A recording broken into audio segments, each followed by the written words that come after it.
So what can the dead drill do for you if you already have a good looking golf swing like James does here, but this is his before swing? It looks really good, but look at the ball coming out really hard left. And I'm going to show you in a minute what's causing that. But first, let's take a look at his after swing. A little different result, huh? Coming out like a laser straight down the target line. It's kind of fun watching it go off into the distance, huh? Now let's take a look at what changes he made during the boot camp using the dead drill to change the result from a 30-40 yard pull to coming out dead straight. All right, so how many of you out there tend to power your swing with your arms and shoulders? Everybody raise your hand, right? Just about all of us. That's the tendency. And that's what we're going to talk about in James's swing to show you what tends to happen. And it's very common for the shoulders to end up open like you see here on the left. And as that happens, you'll see as soon as the club makes contact, everything is going to start working hard left, and the ball, it's a pretty massive pull here. And that's all just coming from trying to drive that right shoulder, right arm into the ball, trying to produce power from the wrong place, and it leads to this big pull. Now on the right, you can see that his shoulders end up dead square at impact, or very close to dead square, and as a result, not only putting less stress on his spine, but watch what happens to the ball.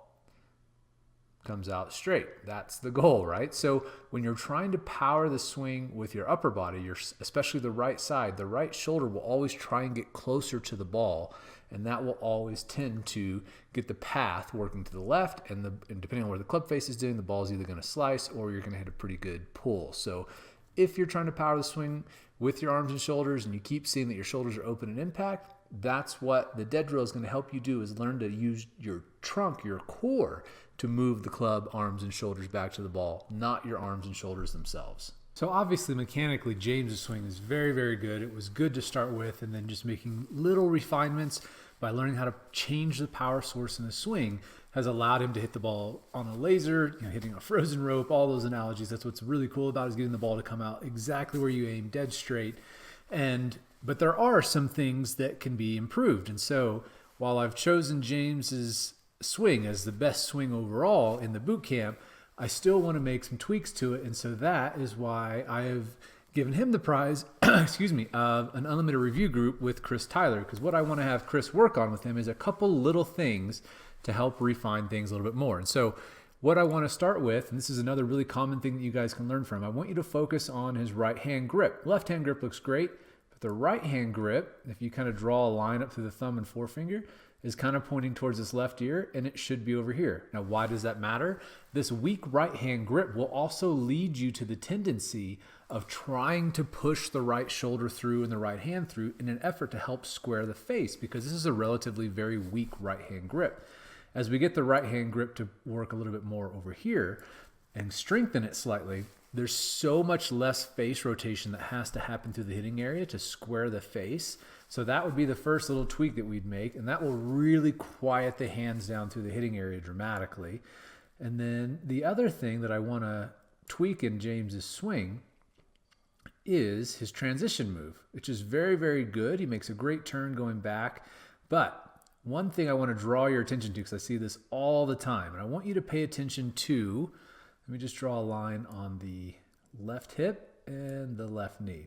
Now, you guys should know by now, I've talked a lot about the sequencing of the swing and what starts everything down, and you know that left knee should be the first thing to move, but you can see that the actual left hip is actually moving laterally further than the knee, and you can see the knee still has this buckled in look during the transition. Super, super common. Now the question is, do you know what causes it? Well, it's pretty simple. It's all caused from pushing off that right leg. You'll notice that this is what we call a closed hip slide. Now he's starting to turn a little bit, but if the left knee moved first, that would start to also open his hip, which would also change the sequencing slightly and delay the arms a little bit longer and get him into a more powerful position to be able to post up a little bit sooner. Because as he comes down, you'll see that his post-up move, you guys know from the boot camp that by the time his hands are right in front of his thigh, that left leg should be pretty close to fully posted up. And he's a little bit late, and these late because that left knee didn't initiate the transition. It was a little bit of pushing off the right side that leads to a little bit of a closed hip slide. The left knee stays buckled in. Now he's recovered from it here. Now he's getting close to a great position. But those two little tweaks will add a lot of power with zero effort on his part. It's just going to be the sequencing of it and getting a little bit of a tweak on getting the left knee to go first, and we strengthen that right hand grip, and it's going to be an awesome swing.